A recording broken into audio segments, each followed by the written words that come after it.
नित्य शाम को समुद्र किनारे घूमने जाते। अच्छा, भगवान श्री कृष्ण भी बड़े विलक्षण, उनका सख्य भाव, तो सखा बनकर श्याम सुंदर प्रकट हो जाते और माधव दास जी से बड़ी बातें करते। एक दिन भगवान श्री कृष्ण आए, माधव दास जी ने देखा तो भगवान बड़े उदास, बहुत उदास। माधव दास जी ने कहा, क्या हुआ, उदास क्यों है? श्री कृष्ण बोले, कुछ नहीं है। नहीं, कुछ तो बताओ। क्या बताएं? नहीं, बताओ। भगवान कृष्ण बोले कि एक बात है। क्या? जब से वृंदावन छोड़ा,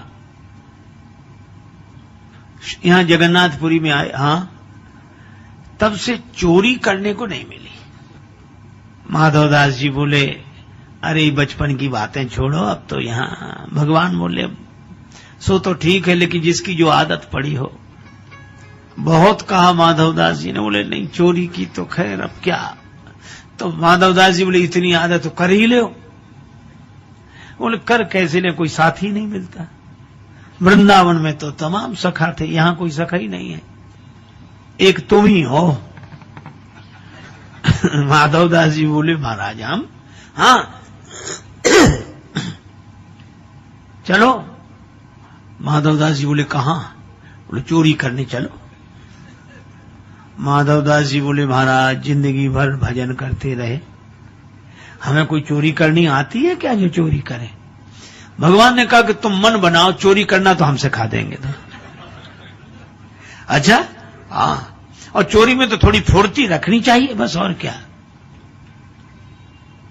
अब भगवान ने समझा, माधव दास मान गए कि चलो तुम्हारे साथ चोरी करेंगे, पर चलना कहां, सो बताओ। भगवान ने कहा कि ये जगन्नाथपुरी का राजा के बगीचे में बड़े सुंदर कटहल के फल लगे हैं और ये भेजते ही नहीं है। माधव दास जी बोले, तो चोरी करने की क्या जरूरत, राजा साहब तो हमारे शिष्य हैं, कल हम जाकर उनसे कहेंगे और आपके लिए कटहल ले आएंगे। भगवान बोले, नहीं, ऐसे नहीं, मजा तो चुराने में ही आता है। अच्छा चलो, गए राजा के बाग में। अब माधव दास जी और भगवान कृष्ण। अब भगवान बोले, धीरे धीरे बोलना, ठीक है। अब माधव दास जी को तो कोई अभ्यास था नहीं, तो जैसे ये कटहल के पेड़ के पास पहुंचे, भगवान बोले, ऊपर चढ़ जाओ, तुम ऊपर से कटहल गिराना, नीचे हम ले लेंगे। अब माधव दास जी जोर से बोलने लगे, कन्हैया किस पेड़ पे चढ़े, इस पे चढ़े कि इस पे? सो बगीचे के माली ने सुना, बोले, मैं बताता हूं किस पे चढ़ो, अभी आया। भगवान ले गए छिपा कर, तुमसे पहले ही कही थी धीरे धीरे बोलना चाहिए चोरी में। अच्छा ठीक। अब गए, जब वो जाके सो गया, फिर गए। भगवान बोले, इस पेड़ पर नहीं, इस पे चढ़ो, चढ़ो। माधव दास जी चढ़ गए, ऊपर से कटहल गिराओ। ऊपर तो चढ़ गए, अब ऊपर से बोले, भगवान ने कहा, गिराओ गिराओ। अब ये बोले, ये वाला कटहल गिराएं कि ये वाला, बड़े जोर से बोले। और जो कहा ये कटहल गिराएं, तो माली डंडा लेकर दौड़ा कि मैं अभी बताता हूं। और वो डंडा लेकर दौड़ा।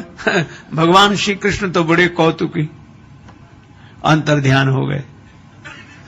बेचारे माधव दास उतर रहे थे पेड़ पर से, कटहल गिरा दिया था। अब महात्माओं के तो कपड़े और रहन सहन तो कहीं वृक्ष में उलझ जाए, कहीं सो जैसे उतरे पकड़ लिए गए। सो माली ने रात को ही उनको अंधेरे में 2 डंडे लगाए और हाथ बांध दिए, बंधे रहो, सवेरे राजा के पास ले चलूंगा। अब माधव दास इधर उधर देखें तो माली ने कहा, क्या देख रहे हो? बोले, कुछ नहीं। और मन में सोचे कि दूसरे कहां गए जो ले आए थे हमें, हमको फंसा दिया, खुद का पता नहीं है। रात भर बंधे रहे। सवेरे माली ने कहा, चलो राजा साहब के पास। सो हाथ बांधे और माधव दास जी को ले जाए। माधव दास जी बोले, चलो। रास्ते में राजा साहब मिले। राजा साहब घूमने आ रहे थे, उन्होंने देखा कि हमारे गुरुजी को माली क्यों बांधे, तो छड़ी लेकर माली को मारने दौड़े, इनको क्यों बांधा? तो माधव दास जी बोले, इससे कुछ मत कहो, क्यों? बोले जब ऐसे बंधने के काम करेंगे तो बंधेंगे ही। तो आपने क्या किया ऐसा? माधवदास जी बोले चोरी। आपने चोरी? हाँ। कैसे? बोले अब कुसंग में पड़ के सब करना पड़ता है। अरे भाई किसका कुसंग? बोले ये घर में बताएंगे। राजा साहब घर लेकर गए। माधवदास जी ने स्नान किया, बैठे। राजा साहब बैठे। माधवदास जी ने पूरी कहानी सुनाई। कहो कन्हैया वो बिना चोरी के नहीं रह पाते हैं। वो वृंदावन से यहाँ आ गए, कहते चोरी करने को मिली नहीं, मजा नहीं आ रहा, सखा कोई नहीं, सो कोई नहीं हम ही मिले। सो हमको कहा कि तुम चलो, और वो माली डंडा लेकर आया, खुद तो उड़ गए, हम पिटते रहे रात भर। और राजा ने सुना। राजा भक्त हृदय, नेत्र सजल हो गए, रोमांचित घात हो गया। और उसने माधवदास जी की बात सुनकर अपना पूरा बगीचा ही श्री जगन्नाथ जी के नाम लिख दिया। और भक्तजन कहते हैं कि आज भी वो बगीचा श्री जगन्नाथ जी के नाम है।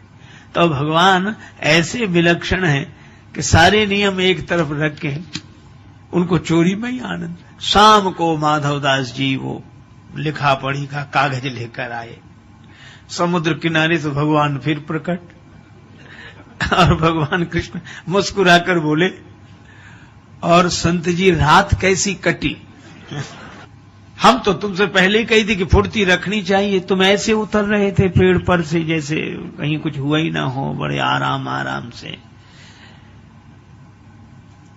माधवदास जी बोले, हम तो पिटे और बंधे रहे, आप तो अंतर्ध्यान होकर आ गए, लेकिन कुछ मिला?